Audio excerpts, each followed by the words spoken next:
Isa ang nasawi sa kasagsagan ng malakas na pagulan sa Davao City. Ang labi tinangay pa umano ng baha sa iba pang barangay. Si Jaira Mondes ng PTV Davao para sa detalye.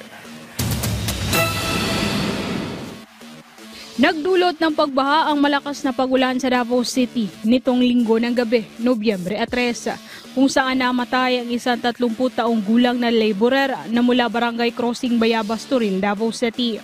Sa investigasyon ng Davao City Police Office, sakay umano ng motorsiklo si Rodel Hornido mula Turil proper at patungong Barangay Tibuloy sa Turil sa kasagsagan ng baha. Gipugos niya og kanang patabok ang iyahang motorcycle, nga bisan pa og kanang kusog ang daloy sa tubig.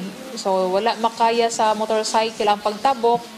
So ang motorcycle is nabilin pero ang siya mamis na anaanod siya sa baha. Na-recover ng mga residente ang motorsiklo ng biktima at nagsagawa ng search and rescue operation ang Gatigan Disaster Response Team, kung saan unang nakita ang tsinelas at damit ng biktima. Pasado 1:00 ng madaling araw nitong Lunes, November 4, nakita ang labi ng biktima sa barangay Binugaw, Turil, sa tapat ng isang pribadong gusali na kinumpirma ng kanyang live-in partner.